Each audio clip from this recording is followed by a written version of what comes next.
નમસ્કાર મિત્રો, આજની નવી વાર્તામાં તમારા બધા જ મિત્રોનું સ્વાગત છે। મિત્રો, આ વાર્તા સાંભળશો તો ખરેખર તમારા બધા જ મિત્રોના હોશ ઉડી જશે, તો વાર્તાને છેલ્લે સુધી જરૂરથી સાંભળજો। જે દિવસે સુરેશભાઈએ પોતાના જ ઘરની પાછળ એક અજાણ્યા માણસનો પડછાયો જોયો હતો, એ દિવસથી આખા ગામમાં એક જ નામની ચર્ચા શરૂ થઈ ગઈ હતી, કોમલ ભાભી। લોકો કહેવા લાગ્યા હતા કે દરરોજ મધરાતે કોઈ અજાણ્યો માણસ એમના ઘરની પાછળ આવે છે, પરંતુ 7 દિવસ પછી જે સત્ય બહાર આવ્યું હતું એ સાંભળીને ખરેખર મિત્રો આખું ગામ શરમથી માથું ઝૂકવી બેઠું હતું અને બધા જ લોકો શરમાઈ ગયા હતા।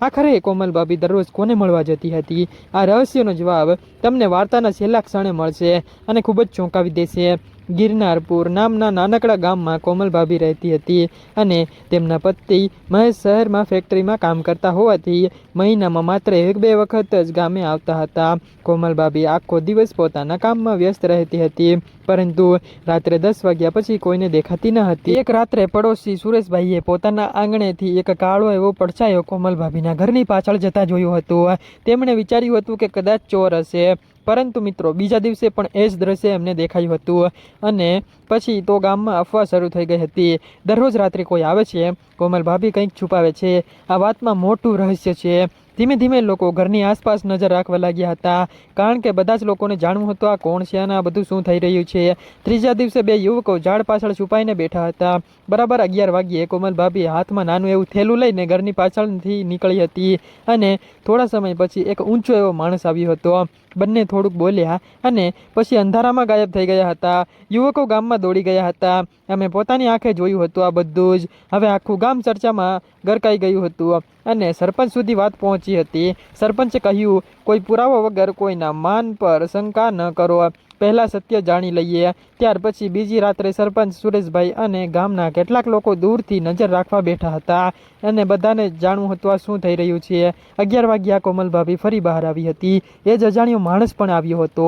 ત્યાર પછી બંને ગામની બહાર આવેલા એક જૂના વેરાન મકાન તરફ ચાલ્યા ગયા હતા અને મિત્રો ત્યાર પછી બધા જ લોકો ધીમે ધીમે તેમની પાછળ પણ ગયા હતા અને જૂના મકાનની બારીમાંથી અંદર જોયું હતું તો કંઈક એવું દેખાયું હતું કે બધા જ લોકો એકબીજાને જોતા રહી ગયા હતા અને બધા જ લોકોના પગ નીચેથી જમીન સરકી ગઈ હતી અને મિત્રો ખરેખર ત્યાં એક વૃદ્ધ મહિલા ગંભીર રીતે બીમાર હાલતમાં પડેલી હતી। કોમલ ભાભી પોતાના થેલામાંથી દવા અને ભોજન અને પાણી કાઢીને તેમને આપી રહી હતી અને એ અજાણ્યો માણસ ગામથી દૂર રહેતો હતો, એ એક સ્વયંસેવક હતો જે દર અઠવાડિયે દવાઓ લઈને આવતો હતો અને સરપંચે દરવાજો ખોલીને પૂછ્યું હતું, આ બધું છુપાવીને કેમ કરતા હતા? ત્યારે કોમલ ભાભીની આંખોમાં આંસુ આવી ગયા હતા। એને કહ્યું હતું, ધીમેથી કહ્યું, આ કાકીનું કોઈ નથી, તેઓ કોઈની દયા પર જીવવા માંગતા ન હતા। મને વચન લેવડાવ્યું હતું કે કોઈને પણ ખબર ના પડે આ બધી વાતોની, તેથી હું રાત્રે જ આવતી હતી। આ સાંભળીને બધા જ લોકોના ચહેરા ઉતરી ગયા હતા અને ત્યારે સુરેશભાઈને પણ પોતાની વાત પર પસ્તાવો થયો હતો। ગામમાં જેમણે સૌથી વધુ અફવા ફેલાવી હતી તેઓ પણ શરમાઈ ગયા હતા। સરપંચે આખા ગામને બીજા દિવસે ચોકમાં ભેગું કર્યું હતું અને તેમણે કહ્યું હતું, આપણે પોતાની આંખે જે જોયું હોય તેનું પણ ખોટું અર્થઘટન કર્યું, કોઈના જીવન વિશે અફવા ફેલાવતા પહેલાં સત્ય જાણવું જોઈએ।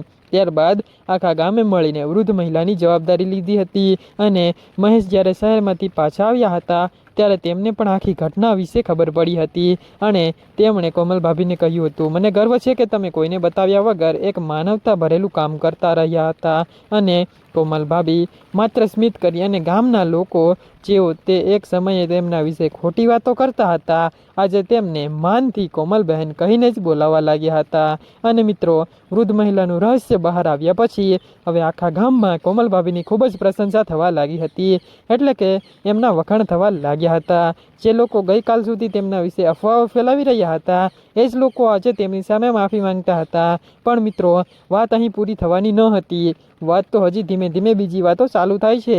એક અઠવાડિયા પછી ફરી ગામમાં એક નવી ચર્ચા શરૂ થઈ હતી। રાત્રે લગભગ 12 વાગ્યે કોઈ સફેદ જીપમાં ગામમાં આવતી અને સીધી કોમલ ભાભીના ઘરે નજીક ઊભી રહેતી હતી અને કોણ હતું? આ બધું શું થઈ રહ્યું છે? 5-10 મિનિટ પછી પાછી પણ જતી હતી। આ વખતે લોકોને લાગ્યું હતું શું ફરી કોઈ રહસ્ય શરૂ થયું?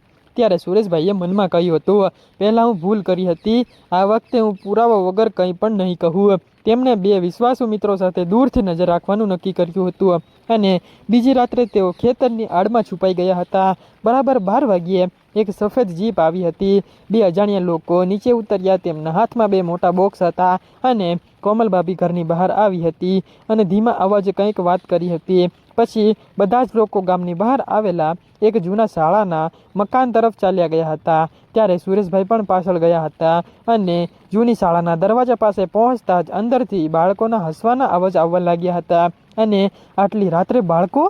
બધા આશ્ચર્યમાં પડી ગયા હતા અને ચોંકી ગયા હતા। તેમણે બારીમાંથી જોયું હતું, અંદર 10-12 ગરીબ બાળકો બેઠા હતા। બોક્સમાં પુસ્તકો, કપડાં અને ખાવાની અનેક વસ્તુઓ હતી। કોમલભાભી બાળકોને પ્રેમથી સમજાવી રહી હતી કે બાળકો, જો તમે ભણશો તો જીવન તમારું બદલાઈ જશે।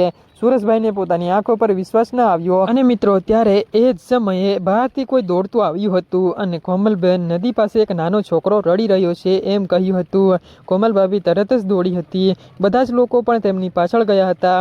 નદીના કિનારે લગભગ 8 વર્ષનો એક બાળક ડરેલો બેઠો હતો અને તે બોલ્યો હતો કે હું મેળામાંથી છૂટી ગયો છું, એટલે કે અલગ પડી ગયો છું, મને મારું ઘર યાદ નથી। કોમલભાભીએ તેને શાંત કર્યો હતો અને ગામના સરપંચને ફોન કર્યો હતો। પોલીસને જાણ કરવામાં આવી હતી અને મિત્રો થોડી જ વારમાં ખબર પડી કે બાળક તો પડોશના ગામમાંથી ખોવાઈ ગયો હતો અને જ્યારે તેના માતા પિતા આવ્યા હતા ત્યારે તેઓ પોતાના દીકરાને જોઈને પણ રડી પડ્યા હતા અને ખરેખર મિત્રો એ ખૂબ જ ઇમોશનલ હતું બધું। તેમણે કોમલભાભીના પગે હાથ મૂકવાનો પ્રયાસ કર્યો હતો।